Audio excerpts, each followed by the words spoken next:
यहाँ यह कहावत ठीक ही बैठता है कि लोभ का विकार और लोभी मनुष्य करता है परमेश्वर का तिरस्कार। और जैसे बाइबिल भी बताती है, क्योंकि दुष्ट अपनी ही अभिलाषा पर घमंड करता है और लोभी परमेश्वर को त्याग देता है और उसका तिरस्कार करता है। प्रियो, लोभ चाहे किसी भी विषय वस्तु के लिए हो, पर उसका परिणाम बहुत बार परीक्षा में पढ़ना या स्वयं के लिए फंदे तैयार करना और बहुत से दुखों को वरन मृत्यु को भी निमंत्रण देना होता है। याकूब अपनी पत्री में प्रलोभन और उससे उत्पन्न होने वाले परिणामों का विवरण दिखाते हुए उसने कुछ इस प्रकार लिखा है। जैसे लिखा है, परंतु प्रत्येक व्यक्ति अपनी ही अभिलाषाओं से खींचकर और फंसकर परीक्षा में पड़ता है। फिर अभिलाषा गर्भवती होकर पाप को जन्मती है और पाप जब बढ़ जाता है तो मृत्यु को उत्पन्न करता है। याकूब के पत्री 1 अध्याय वचन 14 और 15। बहुत से अभिलाषाएं हो सकते हैं जिसमें मनुष्य खींचकर ही परीक्षा में पड़ते हैं और पाप को जन्म देते हैं, और लंबी अवधि में उस पाप का अर्थ होता है मृत्यु।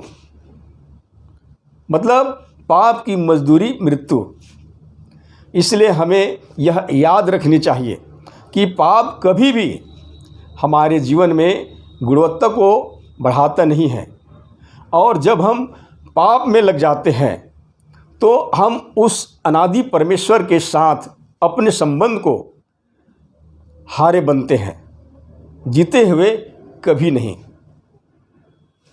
फिर पाप के दशा में परमेश्वर को कोई कैसे प्रसन्न कर सकता है?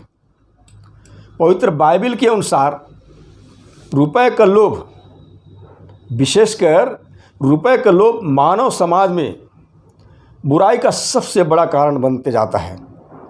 कुछ मसीही प्रचारक भाई लोग भी ऐसा सोचते हैं कि परमेश्वर का यह भक्ति हमारे लिए कमाई का द्वार है,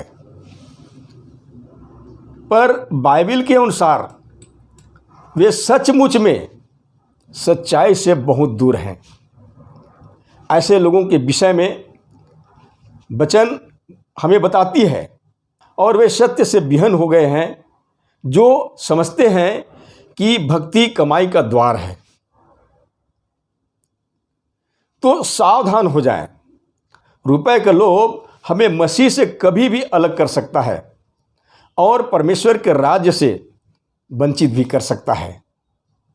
क्योंकि जैसे लिखा है, क्योंकि तुम जानते हो कि किसी भयविचारी या अशुद्ध जन या लोभी मनुष्य की जो मूर्ति पूजा के बराबर है, मसीह और परमेश्वर के राज्य में मिरास नहीं।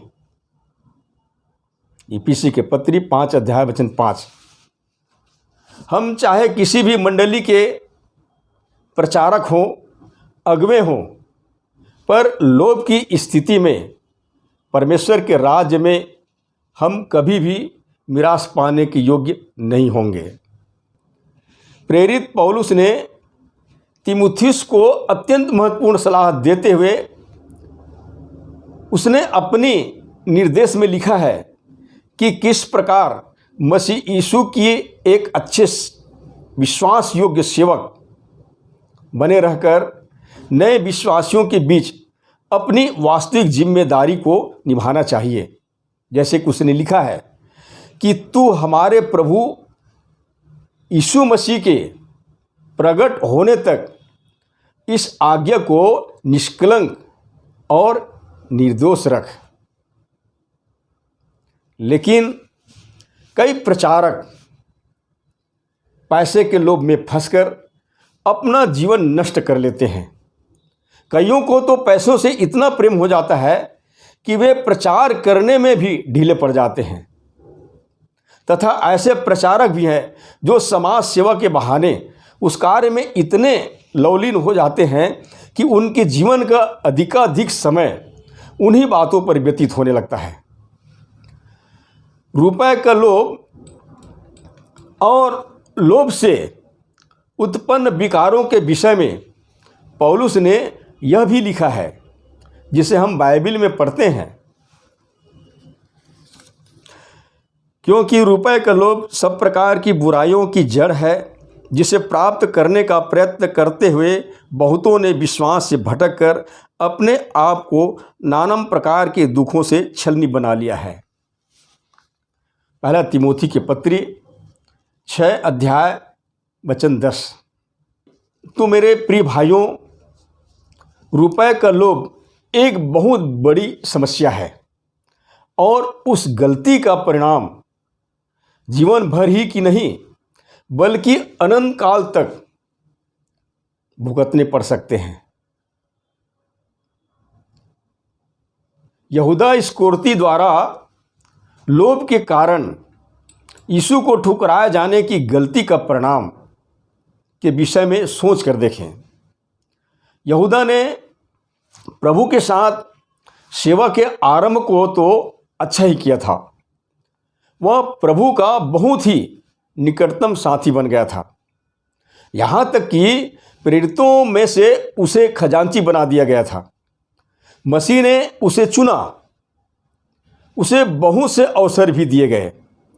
सुसमाचार की गवाही के इतिहास की बहुत खास घटनाएं उसने देखी, परंतु लोभ के कारण उसने शैतान को अपने अंदर आने दिया और परमेश्वर के पुत्र प्रभु यीशु के साथ उसने छल किया और प्रभु यीशु को चांदी के मात्र 30 सिक्कों की खातिर बेच दिया।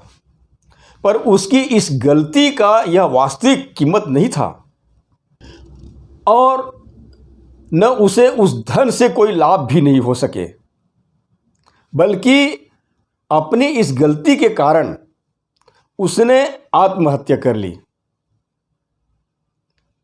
इससे हम कह सकते हैं कि उसने स्वर्ग के मार्ग को चुना तो सही, परंतु अपने लोभ के कारण उसने अपने ही प्राण की हानि उठा ली।